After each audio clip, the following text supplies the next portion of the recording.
Thank you all for coming tonight. I'm going to assume that none of you have any interest in fiber broadband, right? Anyone want to know? Oh, no. Maybe all of you are here for that? Well, you have to sit through a little bit of presentation, because we do go through a little bit of data from the last year, and we will get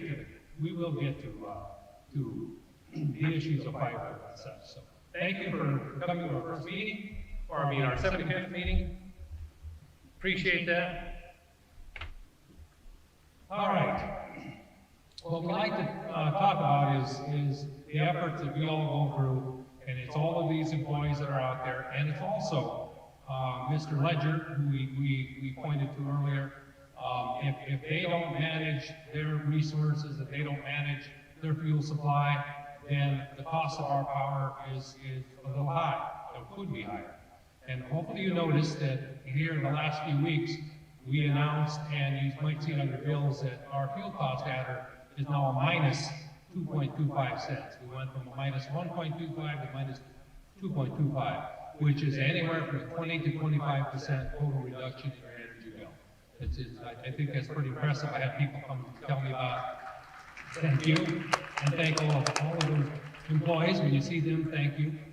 Thank them. And it's a lot of work that we do, and it's also a lot of work that Mr. Ledger, and we thank EPCO for their help.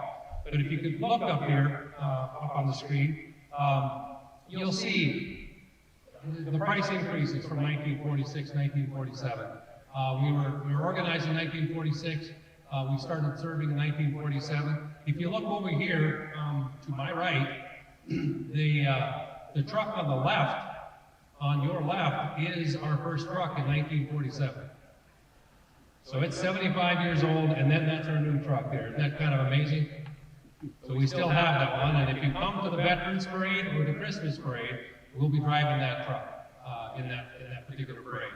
But if you look, if you can see, obviously, you all know that the price of goods and services have gone up quite a bit since 1946. And we're going to show you a little bit about our prices. So if you take a look at our prices, the price of energy in 1947 for 300 kilowatt hours was $19.55. You can see where it's gone, and you can see in 2021 it's $23.03. Actually, that's before we just changed the fuel cost adder another penny. That number is basically $20 now. So if you look at it, what you're paying right now is $20 for the same 300 kilowatt hours that you paid $19.55 75 years ago. Pretty amazing, isn't it? Pretty amazing. This, we negated this slide. The two biggest complaints that I've heard on annual meetings is that one year I forgot to wear my bolo tie, and I heard a lot of complaints about that. And also the energy dollar. We didn't have the energy dollar one year. We had a pie chart, and people didn't like the pie chart, so we're back to the energy dollar. The reason why we show this is to show you basically our cost of doing business. 72% of that cost of doing business is the power supply. It is getting the power in order to get it to you. And so managing that power supply is incredibly important because it is nearly 3/4 of our costs. If you take a look at other costs, there's depreciation, there's interest, margins. We have to have a certain margin to meet our lenders' requirements.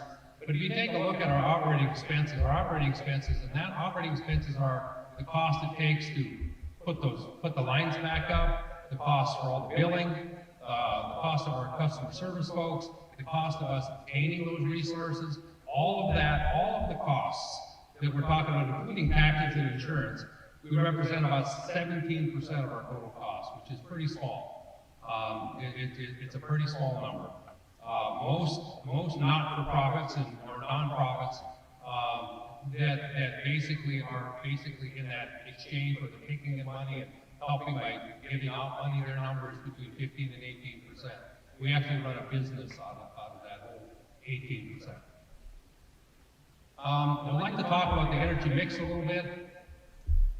And I'm color deficient, so this is going to be, I'm not going to be able to, you can call out what the colors are, so when these particular colors. So if you look, what's the big portion that's 67%? Orange. the same color as my shirt. All right, that 67% is the cost. That's basically gas generation. And I could tell the blue one because that would be coal. And then the green one is a green utility scale solar. That's our solar that we have ourselves. And then we have hydroelectric, and that's got to be the 6%.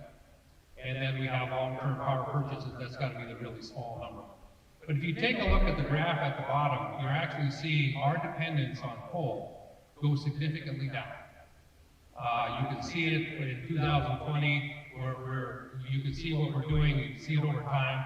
Our renewable resource mix is going up. Hydro stays pretty much the same. There's no new hydro available, so it pretty much stays the same.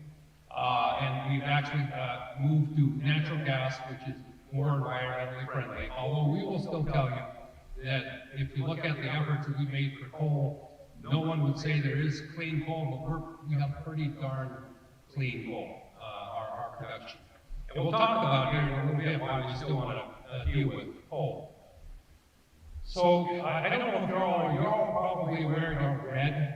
If you have family that was in Texas, or you know people in Texas, they had a little problem in February, right? You're aware of that. A lot of people were out of lights, a lot of people were out of power for quite some time. And I'm gonna kind of explain that a little bit. So if you take a look at what they were relying on for power at that particular time, they have more coal and they have more natural gas, but they thought that this is a low load time period. They had record low temperatures. They didn't expect a particular problem. So what they had essentially is most of the coal was shut down for maintenance, wasn't available. Nuclear resources were shut down. They basically had the intermittent resources, which is solar, is what they were dealing with. Solar and wind. And when the snow covered the panels and they froze up the wind turbines, there was no power, and that's what they really had. So that's really what the situation was.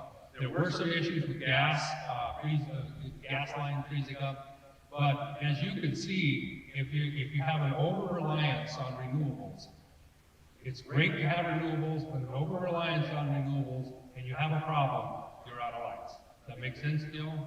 We don't do that. We're trying to have a balance, and we always do this balance in our minds, all the way available. And what did that do to us, and what did that do to those folks? You can see this particular graph. If you can see in February, if you could take a look at what happened as far as natural gas prices because of the outages, we are normally paying between $3 to $5 way down low. You see what happened up there? $1,200 for what normally is $3 to $5 for a certain given amount of natural gas. And it was, this thing vibrated and caused effects all throughout the United States. We, and meaning that we as EPCO and we as Mohave Electric, we had protected ourselves. We basically were able to switch from natural gas to coal and not experience all of these problems that everybody else had. So it is important. All resources and having a balanced portfolio of resources is pretty darn important. So natural gas prices went up, power prices went up with it. If natural gas is being used for power production, obviously the power prices went up. We took one of our steam units offline for natural gas prices, and we ran the coal unit continuously. And the thing about coal is that when you buy your fuel, it sits on the ground and you know what the price is. You've got 60 days of it sitting on the ground, you bought it, you know what that price is. You're not worried about being in that particular market. This problem that existed in this ERCOT, which is the Texas model, this issue is going to have issues it's going to reverberate all throughout the industry. You'll see changes coming up.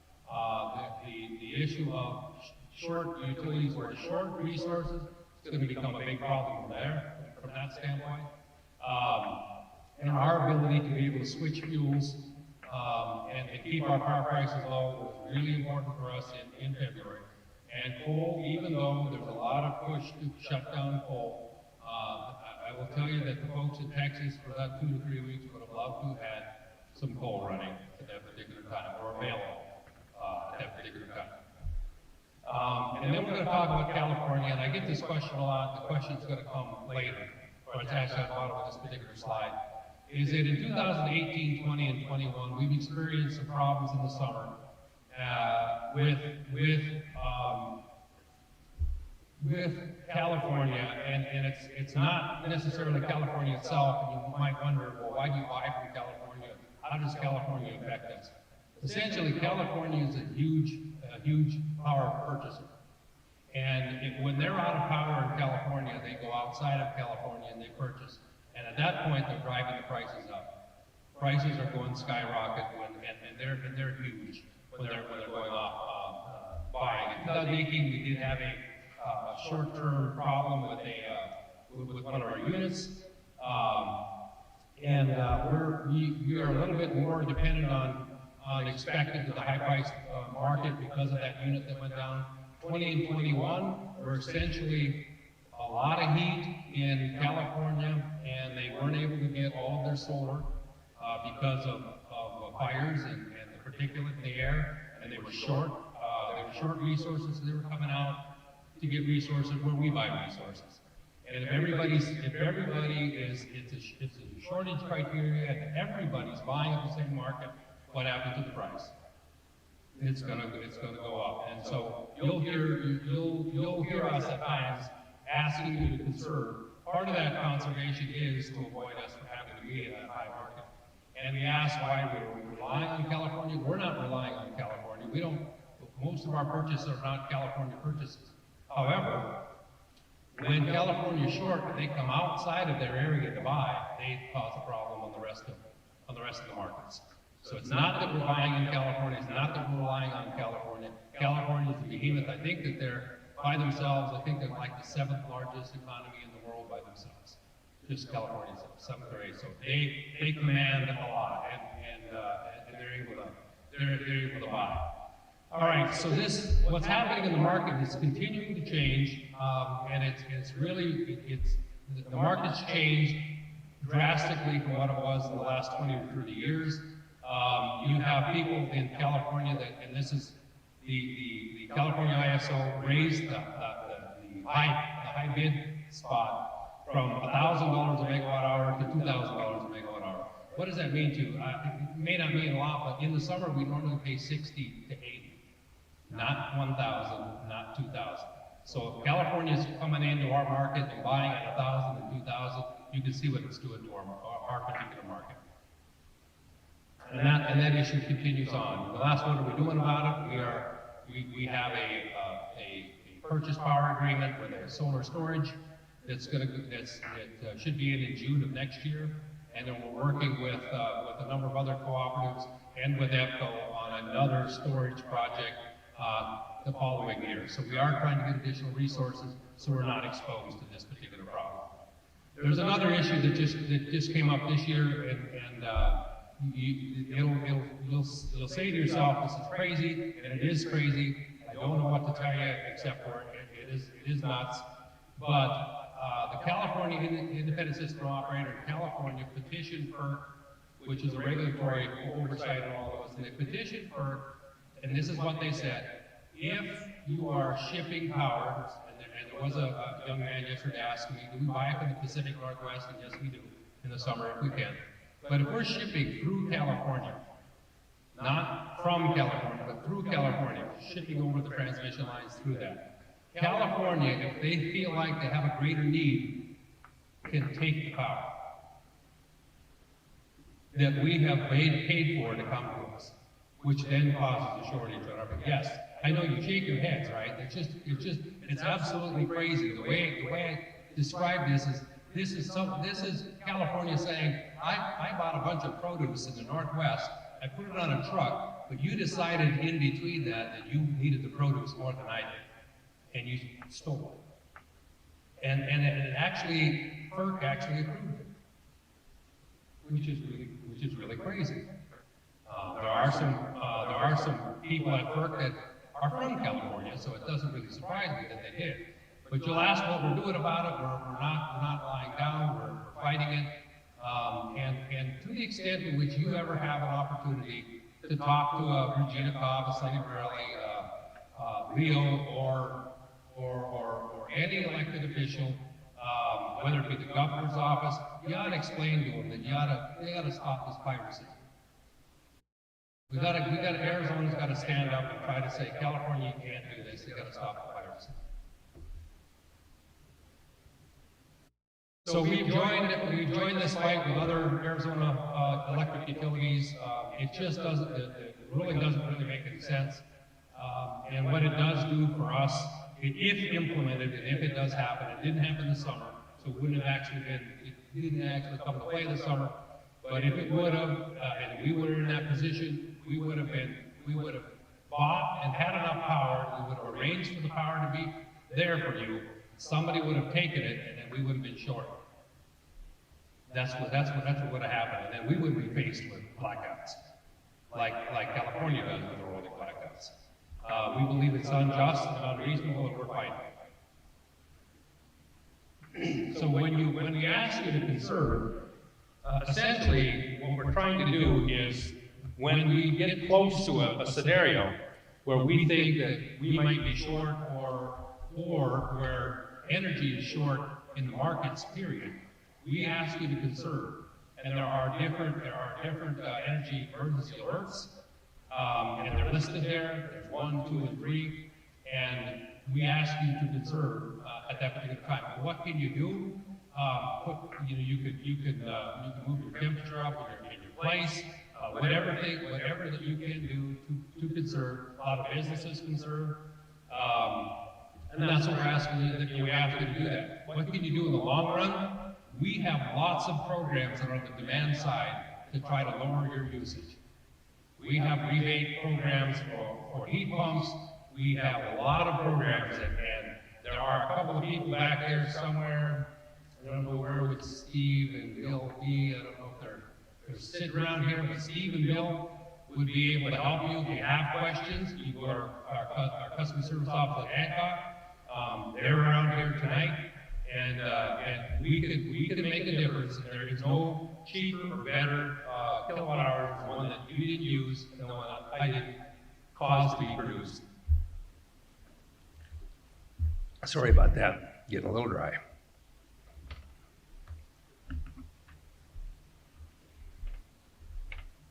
So there are some things that we've done with the community, and just highlighting a few things this last year. We have a commercial lighting program, and that lighting program is indeed meant to save, because we're actually getting people to a more efficient lighting, and these are businesses. We have rebates for that. So these types of rebates and incentives that we try to provide are trying to help in the long run conserve. We actually participated in the most recent Habitat for Humanity, and we paid for and got helped install. We didn't install it themselves, but we partnered with folks to get that solar on that particular Habitat for Humanity. Since economics are really important, and Habitat for Humanity trying to lower their cost is pretty important. Operation Cool Shade, that's another thing that we do, which is, and last year all 2,100 trees were sold out. This year you can still buy trees, and the pre-sale is done, but I think you have to come to the office, and I think, does that start next week? 22nd. The 22nd you can start coming into the office, but all of the pre-sales are done. And what that does is if you can locate a tree that keeps the sun off of your house, or keeps the sun away from a window, that's a great way in which to save electricity. It's great. Keep blocking the sun before it gets to you. Also point out in the Operation Cool Shade, it's a great event, and the employees work their butts off on it. It's fantastic. We get a lot of volunteers from the schools. It's really a great program. And if you want them, we basically, you pre-buy them. We load them up on your vehicles for you when you come to collect them. We have actually put a kiosk, so it's a kind of a non-touch scenario outside of are Hancock, so if you want to actually come in and pay, you can pay at that particular kiosk. It doesn't give you change. It'll apply it all to your bill. And that just means if you overpaid it by 50 cents, that 50 cents will be applied to your next bill, but you can't get change from it. That also is intended for when TWN we're all up and running, you can pay your TWN bill there as well at that particular kiosk, and that's at our Hancock office. I'll talk a little bit about the fiber network, and then we'll get some experts up here to talk about it. But we basically set off on this fiber project to enhance our electric system. And when I say enhance it, the reason why we're saying that is as the market changes, and we just talked about the markets changing, we talked about being able to have access, we talked about the power acquisition itself, but the industry is changing a lot, and in order to meet that changing need, and for you as members to meet the need yourselves, for you to help manage, or you to manage your own bill, data is really important, and it's really a priority for us. And we're going to need to get almost real-time information and data so we can manage our side of the house for you, our side of the house for all of us. This is the first of its kind. You're all probably aware of that, and we brag a little bit, but this is the first of its kind in Arizona. It took a lot of effort. We had to get Corporation Commission approval, which is not automatic, definitely, and we had to get a bill passed in the legislature and get the governor to sign it, and then we had to find a borrower. We did all of that, and we were able to do that finished up about June of last year with all of that particular process. From June till December of last year, we were buying equipment, doing detailed design, getting this all ready. The construction began on December 1st, 2020. We do have some members already. Most of the effort still is getting the infrastructure put together, and we're going to have some folks come and talk to you about what the plans are here in a minute. We had our fiber broadband press conference where we had our first connectors. It was muchly symbolic, which is just fine, but now we're actually starting to connect members. And I will ask Jerry Hardy to come on up here, and Jerry will tell you where we're at from a construction standpoint, and will also give you an idea today and in the near future of where and when you can get service. I'll take that.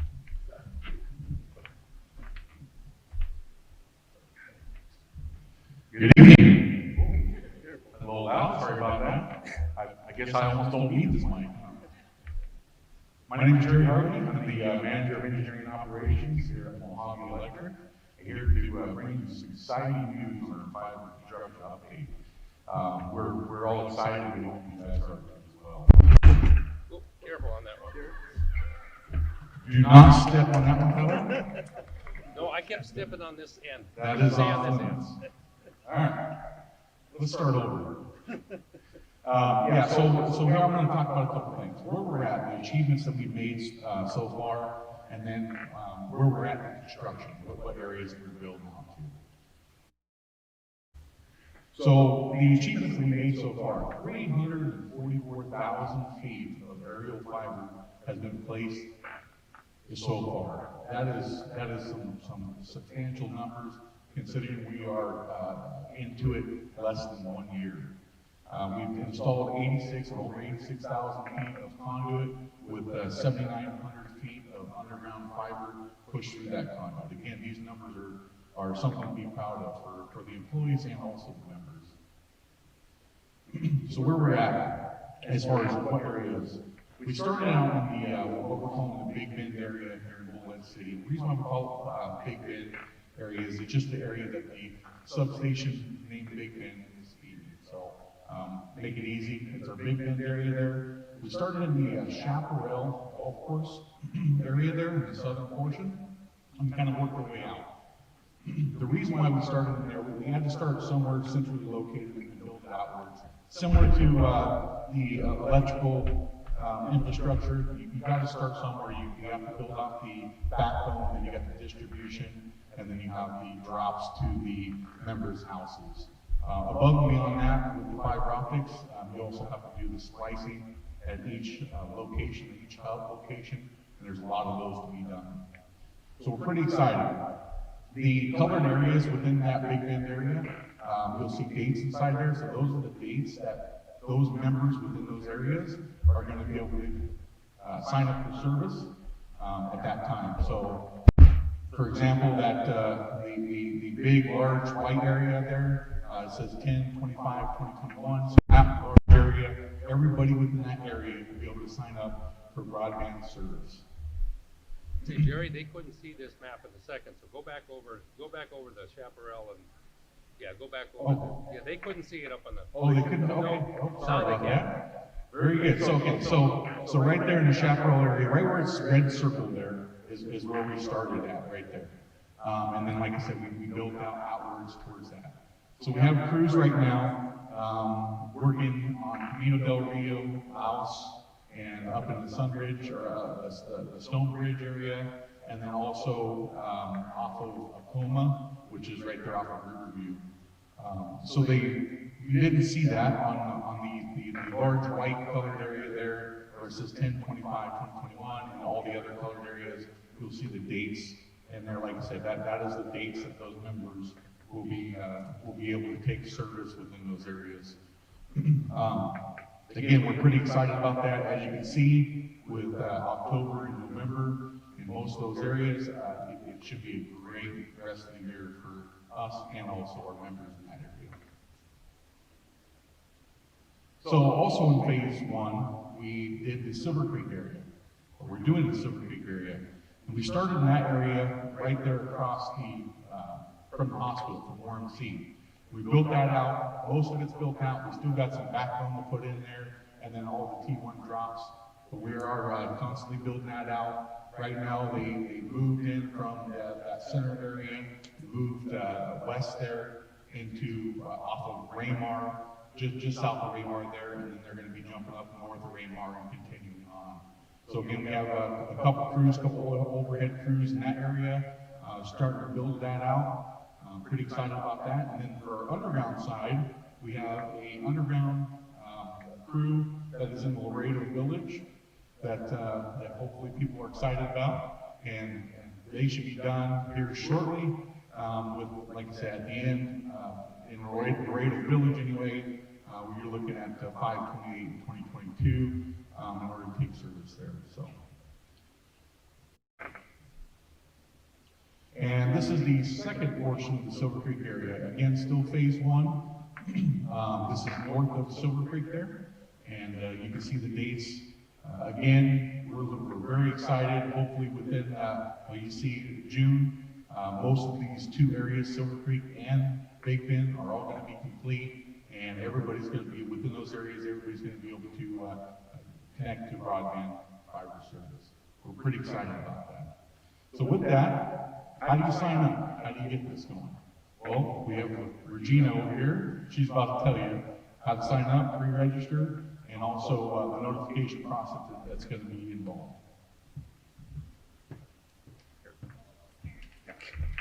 Go behind the podium. Thank you, Jerry. Let me make sure these are, okay.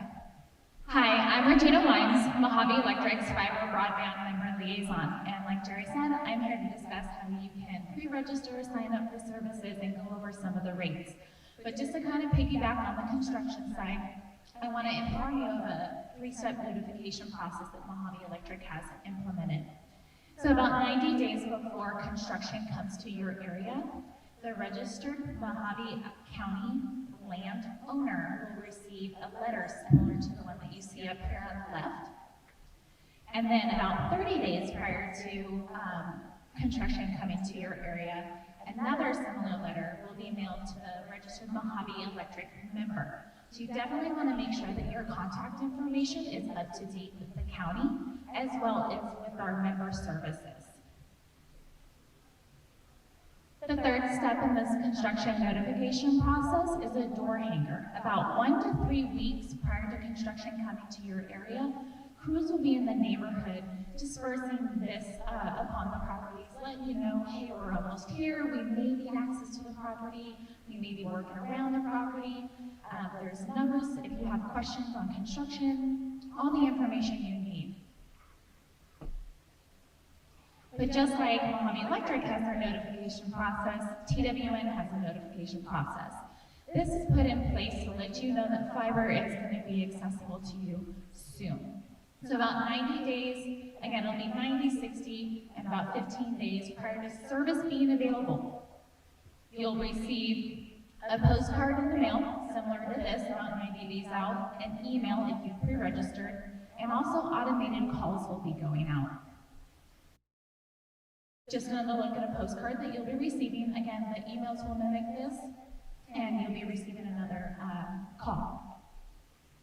And here's the most important one, that don't miss out. Pre-register so that you are on the list the first time crews come through your neighborhood. So you don't have to wait for them to come back around a second time. If you have any question on wanting to take services, pre-register. There's no obligation to take service, but you have that first option, that first go around. But why choose TWN fiber internet? Well, reliability. I know I had someone, one of the other Mohave Electric employees today, say that they had an outage with their current provider this morning. And I think I spent the whole weekend buffering Netflix. So the reliability, it's built within the network. Robust redundancy built within the design. The network itself is actually 5 nines of reliability. That's 99.999% of the time. The network is up and fully functioning. Right? It's amazing. But what's really awesome is not only within our neighborhoods, we have the robust redundancy, we actually have multiple paths, a northern feed and soon to be a southern feed. So that not only do we have reliability within our network, but also from our providers. The sustained speeds, it's not an up to speed, so what you subscribe to is what you get. Unlike other providers, it's not a shared neighborhood bandwidth. So that's great. If you subscribe to a 100 meg service, you're getting that full 100 meg service. But not only with your upload, not only with your download, you're actually getting that 100 meg with your upload as well, those symmetrical speeds. They will be equal to each other. Current providers only provide about 10% upload of what you're getting with your download. So that sending and receiving information is definitely going to increase and make it a lot easier for you. But what was really, really, really awesome, especially since I got a gamer at home, the unlimited data. All of the packages come with unlimited data and no throttling. So you don't have to worry about reaching a certain data cap and it starting to get slow. You get your data when you need it. Here's some pricing on the packages. Packages start at 25 meg. Again, don't forget there's symmetrical speeds, and all of them do have that unlimited data. The 25 meg service goes for a $49.95. We go all the way up to 1 gig service, again, symmetrical and unlimited, for $119.95. All of the packages are no contracts, no monthly commitment, and the standard equipment is included, so that Wi-Fi router comes with it. No monthly charges for that. On top of the internet services though, phone services will be available. Pricing for that starts at $24.95 a month, but if you subscribe to a 100 meg service or more, the phone service comes for $10. And just like everything else, TV viewing, cable, all of it, over the last few decades has evolved as well. And internet TV, or streaming as many people know it, is really the way of the future. So, what did we do? We found a tool through MyBundle TV. And what this tool does, it asks you a series of questions that is tailored to you. You answer them for your household. If I was answering them, it'd be ESPN all day. your house is obviously different. You have your own needs, what TVs you want, what TV channels you want to watch, what specific shows you want to watch. So you answer the questions based off of your home's needs, and it generates 3 options. First, the first option will have everything that you've requested, and it'll give you a subscriber to subscribe to. Me, I want to say, like I said, it was ESPN and the Disney Channel. Second, the second option may be a little more economical, but may not have everything that you've requested. And then the third option actually lists everything where you can get it a la carte, everything that you've asked for. It's in a list where you can actually subscribe to individually if you'd like. So back to the pre-registration, and really the importance of it is so that you don't miss out on that first round of installations when crews are in your neighborhood. 3 different ways that you can pre-register. You can call 888-227-2095, or you can go to Mohave Electric's website underneath their broadband page. Tons of information there as well. Or, what's really amazing is TWN just had a grand opening yesterday for their storefront here in Bullhead City at 2020 Silver Creek Road, Suite 113D.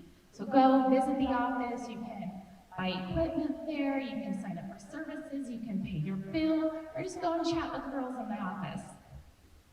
So, if you have any questions for me, I'm located at the Member Services Office on Hancock, or you can call Mohave Electric's main number, that's 928-763-1100, and I'll be more than happy to answer any of the questions on fiber. But I want to thank you guys again for listening, and I'm going to turn it back over to Tyler. Thank you. Oh, you need that. Yes, and I'm one of those dinosaurs that still have cable TV. My kids don't. They do everything by way of internet, and that is the way of the future. And I know that we think about it, that change is always difficult, but certainly a lot of you here remember rabbit ears on your television. Yeah, you don't have those anymore, do you? No. No, you don't.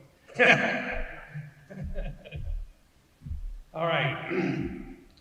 And thank you, and the folks will be here, Jerry and Regina will be here. I'll be here afterwards if you have any questions. But we'll be here to answer whatever questions you have until you're all ready to leave. Capital credits, and we're covering both 2020 and 2021 because we didn't have an annual meeting last year. But last year, we put out about $1.3 million in capital credits and $276,000 in estate retirements. This year, we put out $1.6 million, a little more than that. That's all of 1989, some of 2020. So we retired some of the most recent, and we retired our oldest is 1989. But also, it's really kind of important here, and I got to give kudos to it because you got some of those dollars too. But the 2000 Arizona G&T Cooperative capital credits. What's really, I think it's really great in Arizona, and this Arizona G&T is one of the few generation transmission cooperatives in the whole United States that actually pays out their patronage capital. So we got some check close to $400,000, and we passed that G&T. Good job, Patrick. Thank you all. And if you don't know how it works, anything $10 and over, you got a check. If you got something that was less than $10, it came as a credit on your bill. And inevitably, someone, when I'm at a meeting, will say, "I didn't get any," and then as soon as we look up your bill, it was on your bill somewhere. You have to look at your bill, and you'll see your capital credits. And what do we use those for? Well, one of the things we use them for is the Washington Youth Tour, where we send 5, 6, 7 kids back to Washington. They have to go through a contest to do that. And if they win, or they're able to convince a panel of judges that they ought to go back, it's quite a, we pay for that. And it's quite an experience of a lifetime for those kids. It's pretty life-changing to see how Washington, D.C. either works or doesn't work, depending on your perspective. We also have classroom grants, and $200 classroom grants. We have 40 applications this year. We had 18 winners. What that is when teachers are trying to do a curriculum and the school system doesn't quite have the dollars for it, we will help pitch in by giving them dollars to help them do their curriculum, so that it doesn't have to come out of their pockets. We also donate to the river. Somebody like that. We also donate to the river fund. We do this every year, and that's the energy assistance for 35,000. But you all donate in this Operation Roundup from the Heart. If you look at your bill and you want to, you can round up your bill, and that change goes to the river fund, or you can add it all. And it goes to the river fund. And last year, you all put in $18,850 and went to the river fund to help people in need. We have a lender that matches when we send money, and that's Cooperative Sharing the Success. That's one of our lenders. They matched. We sent $35,000, but they'll match up to $10,000, so that went there. Utility deposit appliance assistant. That money used to go to the state. And Maricopa County, and then we would hope to get some of that out. And we've shortchanged that, and it goes local. And now it goes right to the river fund that's only used for local uses. Yeah, they weren't very happy when they noticed that we're not sending the money. But the river fund actually, the river fund themselves changed their bylaws to be able to facilitate the state program in accordance with the state rules, and that's why we're able to keep the money local. Keeping that 27,000 may not seem like much, but you would guess how much of that 27,000 would we have gotten back from Maricopa? Yeah, that's the laugh. That's the rate. That's exactly right. MEC employee donations, the employees themselves donate, so about $100,000 went this last year. Talked a little bit about controllable costs. You can read it up there what they are, and that's in that 17.2% of our the administrative costs. All of those are in that. All of them, you can read them. I'm not going to read them to you.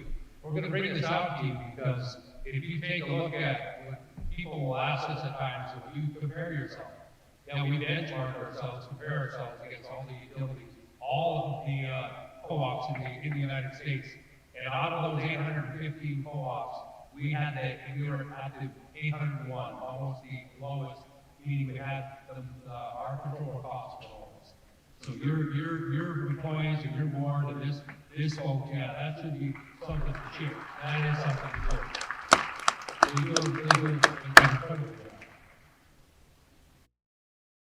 job. If you take a look at controllable expenses in the as far as Arizona, we're at the bottom, meaning we are the most efficient, most economical of all of the co-ops in Arizona.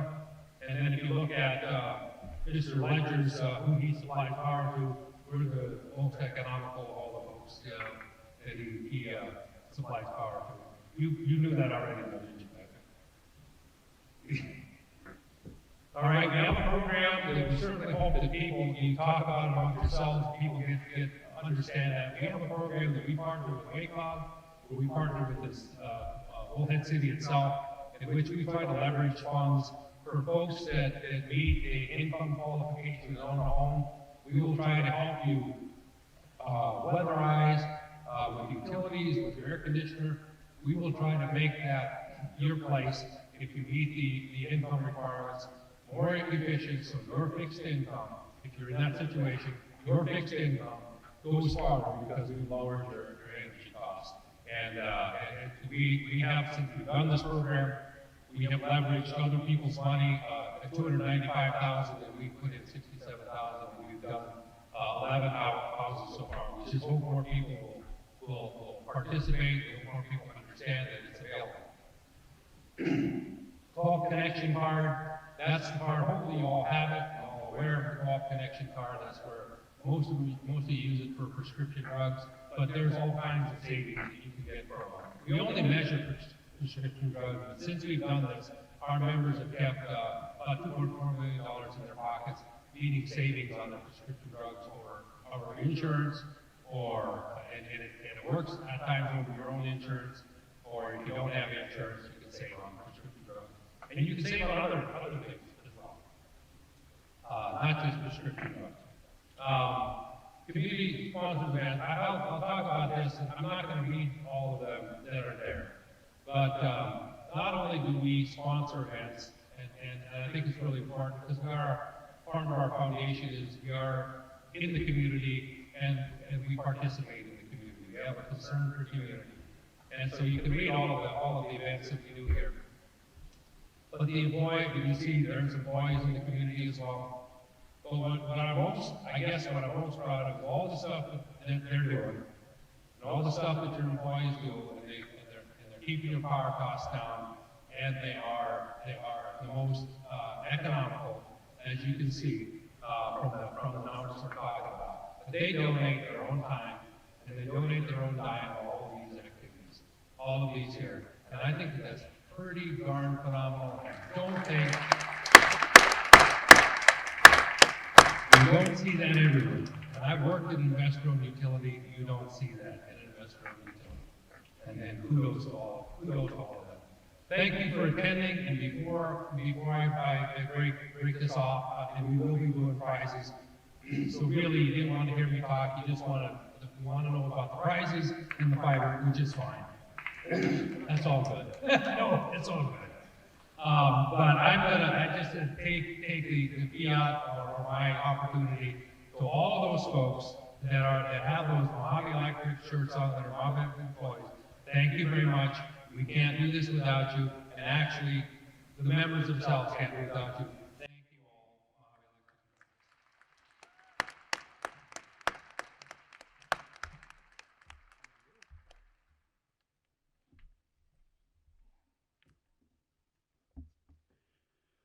A lot of information, isn't it? Good thing is it's all mostly good information. Well, it's that time. Actually, the meeting is adjourned.